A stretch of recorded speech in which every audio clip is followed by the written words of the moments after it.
काला साया। यूं तो बनारस घाट अपनी खूबसूरती के लिए बहुत प्रचलित है, पर घाट के किनारे कई राज लिए बैठे हैं। ये कहानी शुरू होती है बनारस के घाट के पास बने ममता निवास से, जहां प्रिया लाल जोड़े में ममता के घर उसकी बहू बनकर आती है। आओ आओ बहू, घर को अपने पैरों से पवित्र करो। ममता घर की दहलीज पार कर ही रही होती है कि अचानक एक बहुत गंदी सी बास पूरे घर में फैल जाती है।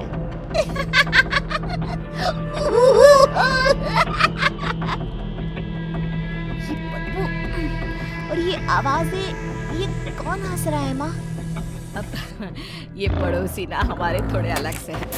कहाँ हम शाकाहारी और ये मांस मच्छी खाने वाले। छोड़, तू ध्यान मत दे और गृह प्रवेश कर।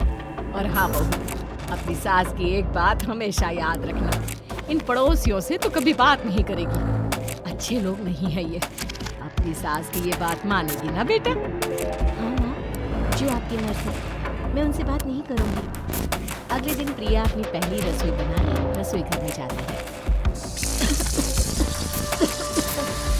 एक छोटी बात से नाक भी जा रही है। एक काम करती हूँ, खिड़की खोल देती हूँ। प्रिया खिड़की खोलने जाती है।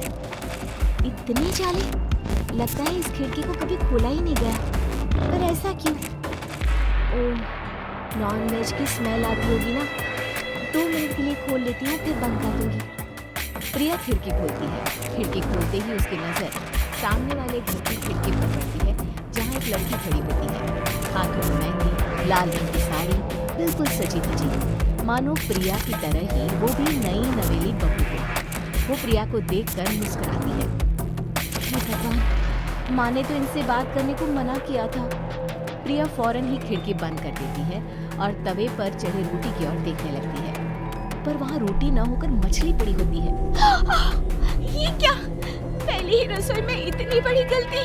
हे भगवान, अब मैं क्या करूं? प्रिया बहुत डर जाती है और फौरन रसोई की सफाई करने और फिर सभी के लिए खाना बनाने लग जाती है। जब वो सबको खाना परोसती है, सब तो ठीक है, मैं बेकार में चिंता कर रही थी।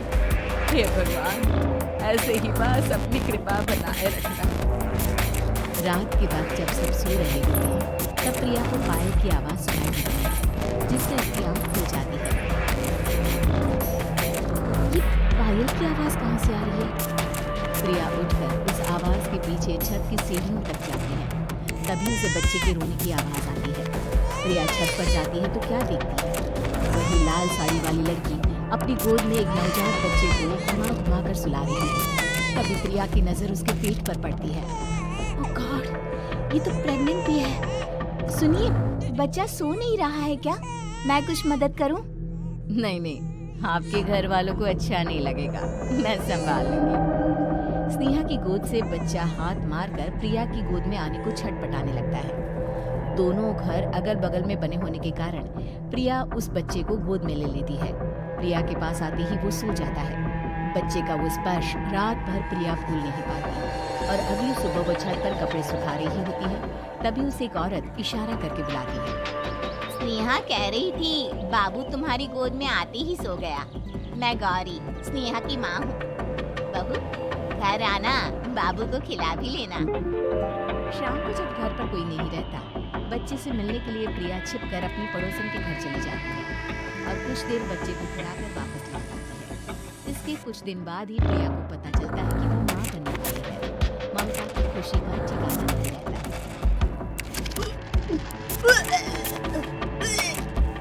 बाजी, पता नहीं क्यों उल्टी आ रही है। प्रिया भागती हुई वॉशरूम में जाती है तो हरे और लाल रंग की उल्टी करती है।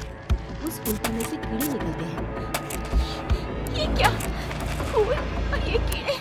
माँ, माँ! प्रिया की आवाज सुनकर ममता दौड़ कर आती है, पर बेसिन में कुछ नहीं मिला।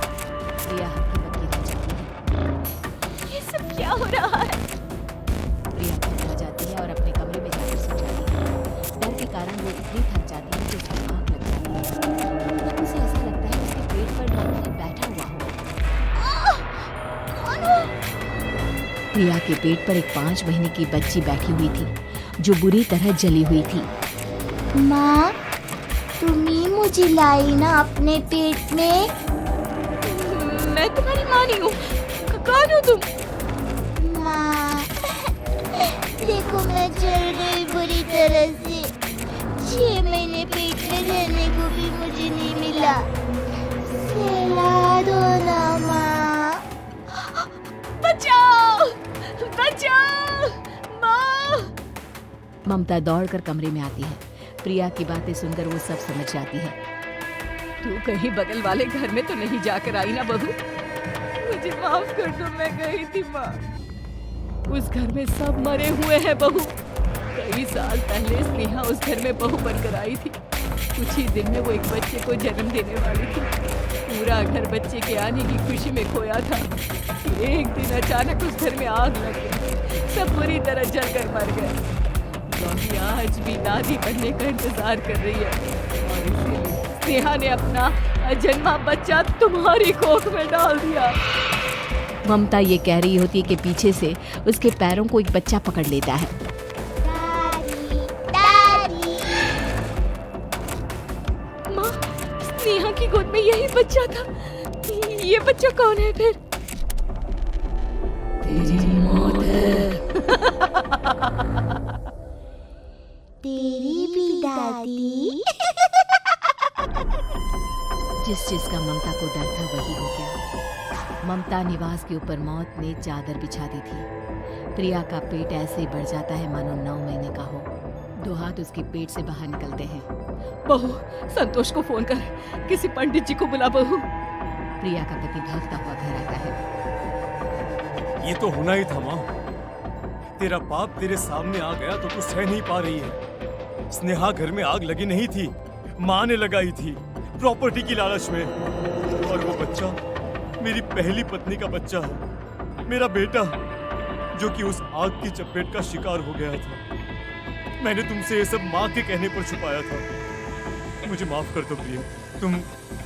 तुम अगर चाहो तो यहाँ से जा सकती हो।